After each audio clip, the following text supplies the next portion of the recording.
Hi everybody and welcome back to my War Games hobby channel.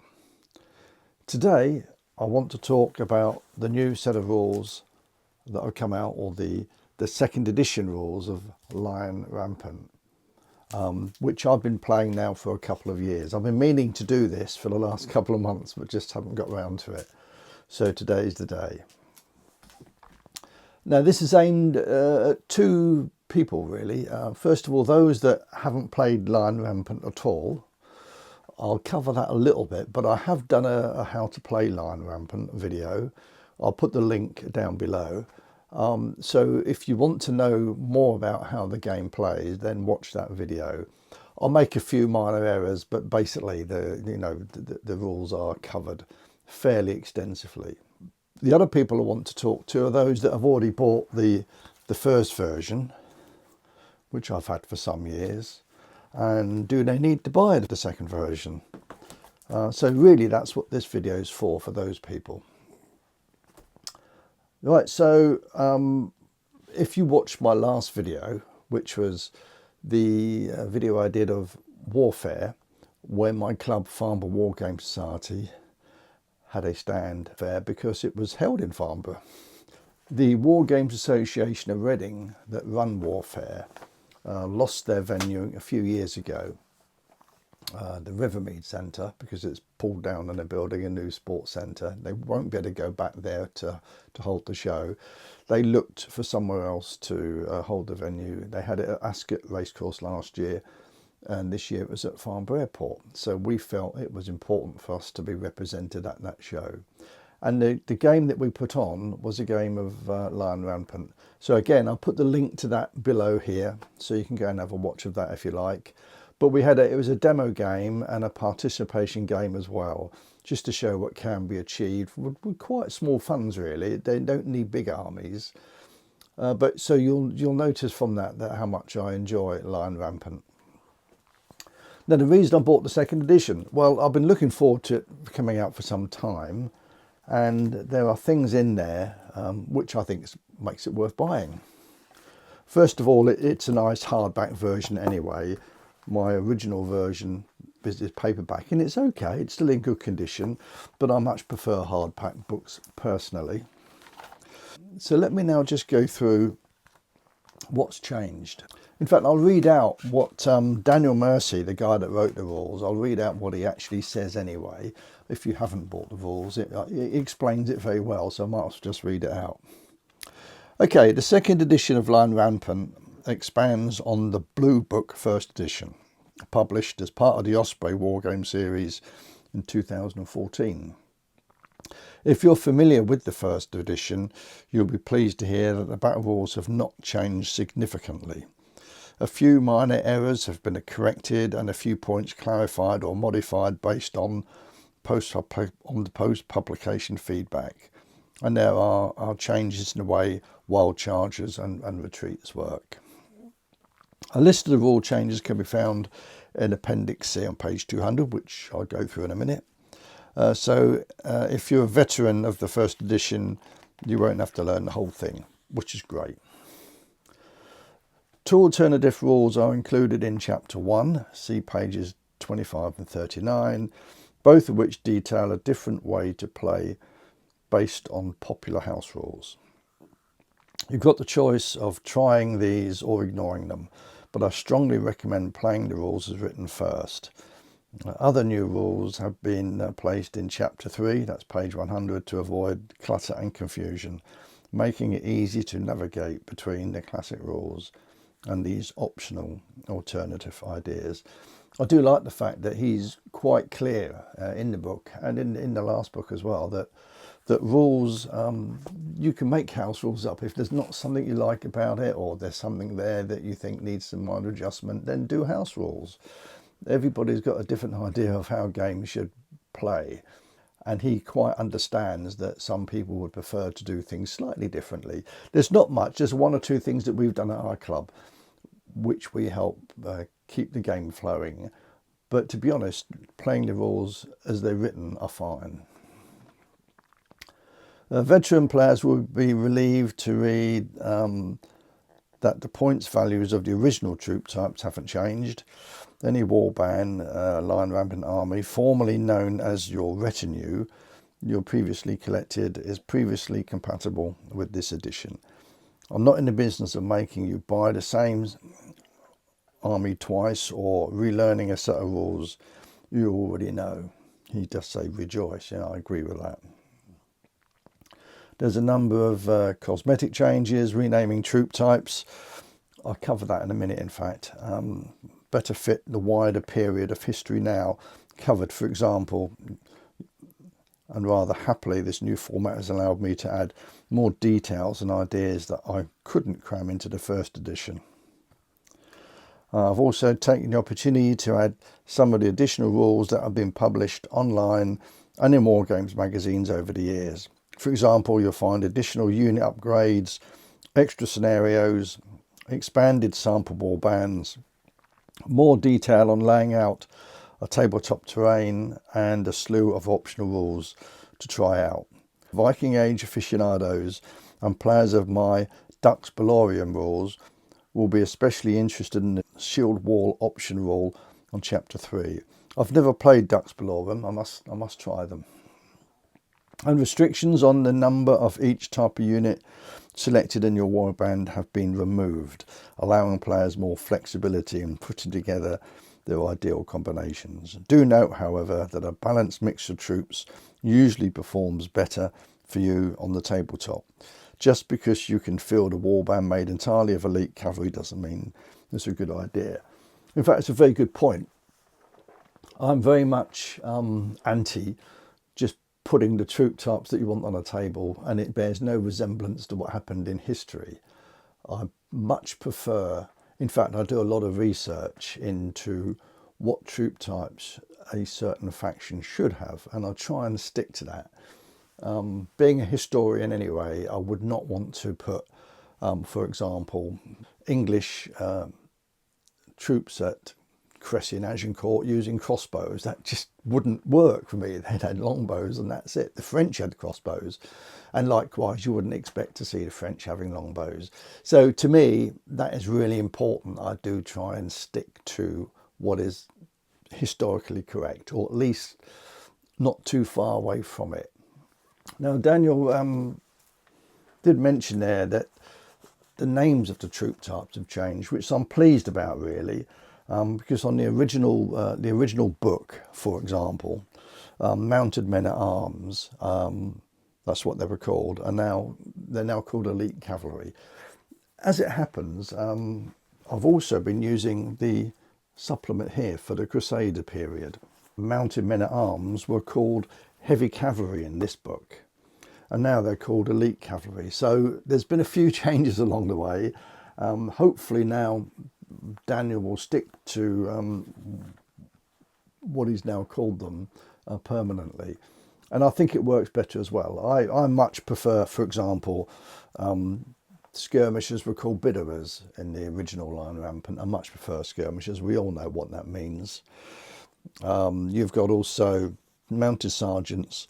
In this book they were called medium cavalry, but now in the new rules they're heavy cavalry. And the mounted yeomen in the original book are now called light cavalry. Again, we all know what light cavalry means. They're skirmishing type cavalry. And there's various other changes as well, which are along the foot. A foot men at arms are called heavy infantry in the Crusader book, but they're now called elite infantry. So there's been some changes there, which may be a little bit confusing, but it's not that difficult to work out. So I think that's a good change anyway. So now let me just go through quickly the rule changes from the first edition for those people that have the first edition and want to know whether it's worth upgrading to the new second edition. And I'll read through them. All leaders now have the old commanding skill for free, but must pay for other skills. Now, you know, the commanding skill was where each turn you may re-roll one failed move, attack or shoot test within 12 inches of the leader. Battered leaders now roll only 2 dice for challenges, We don't really do the challenges so far. We ought to give them a try, I suppose, but we tend not to do that section anyway. But now if you do that, if they're battered, they only roll 2 dice rather than 3. Alternative rules are provided for proximity and failed activations. A unit that fails a wild charge test may test for a move action during the ordered activation phase. That's a good idea, just because it means it can't charge, but it can still move. Clarification of several rules that have created reoccurring queries. First one is flexible. Was ferocious in the first edition, uses its normal armoured value. Rules for Pavises are more detailed. Rules for evading are more detailed. Wall of Spears, which was Shieldtron, is more detailed. Slinger range updated and are now an optional unit type. See page 119. Distances from your leader's influence and skills are measured directly from the leader's model, not from other models in that unit. Leader bonuses only count if the leader's unit is not battered. Sometimes missed rule from the first edition. Failed rally activation scoring 0 or negative number causes the unit to rout. Retreats that are within a move of the table edge must now flee from the table, and units now flee from the closest enemy unit regardless of the cause of the retreat. Units unable to retreat for the full distance now lose a number of models equal to the unmoved distance in inches rather than rolling a dice. That's interesting. Added rules for storming defences. Boasts are now an optional rule. We don't do boasts, or we haven't done yet. Something we might look into in the future. And terrain types are better defined. And the headline changes when mustering your warband are: the basic unit profiles have not changed, but they have been renamed to cover a wider historical period. We've just covered that. There are some new unit upgrades, but no first edition ones have been removed, which is good. There are no restrictions on the troop types used in your warband, but your warband must consist of between 4 and 10 units. As I say, personally, I think historically you should at least try and stick to what units had of that period. Leaders now pay for skills, and the Viking Age warbands may use the optional shield wall rules, page 112, that are no points cost. Interestingly enough, it mentions Wall of Spears and Shield Wall. They're two different things. Because Shield Wall really was restricted to troop types, say for example Battle of Hastings, the Anglo-Saxons on Senlac Hill formed a shield wall, which made it difficult for the Normans to break through. In shield wall you get a bonus for defence on melee and for shooting, and the other thing with shield wall is it does move at half speed, but it does move. Wall of Spears, which any troop type can use, give a good example, and Arabs for example in the Holy Land could still form a wall of spears, but they would never form a shield wall. They never did it historically. So they have this wall of spears. The wall of spears does give a bonus for melee, but it doesn't actually give a bonus if you're being shot at, because it wasn't quite a solid mass of shields. They used to do a defensive formation against cavalry attack, against knights for example, but not necessarily very effective against shooting, so they only get the bonus for the melee. The advantage with the wall of spears is that it's almost like a circle of spears, so there's no flanks, and whatever direction they're attacked from, they still count. Whereas the shield wall, it does suggest in the rules that you do have flanks, so you can get behind a shield wall and then it wouldn't have any bonus at all.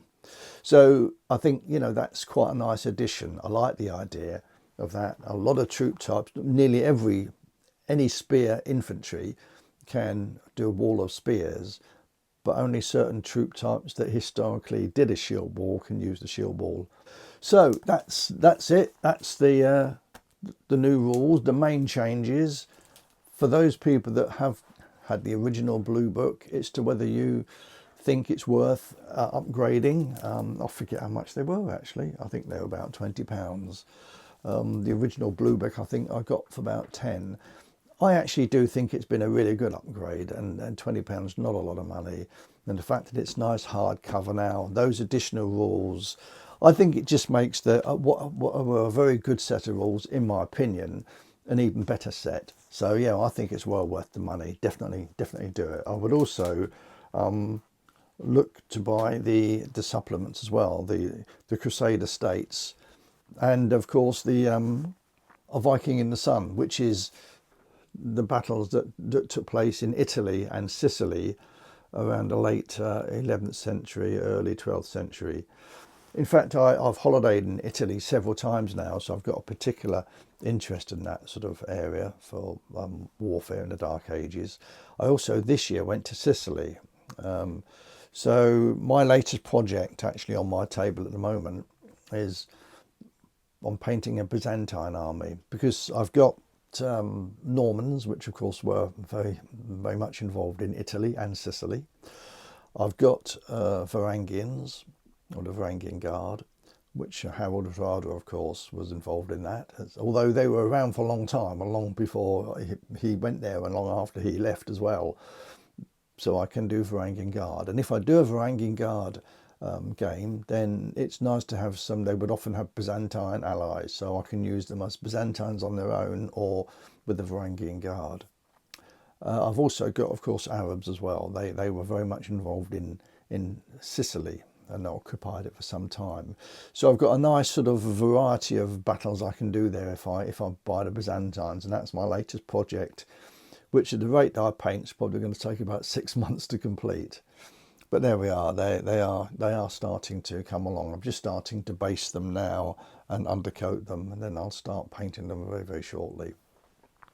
So I highly recommend these set of rules. I do like them. I've always liked them.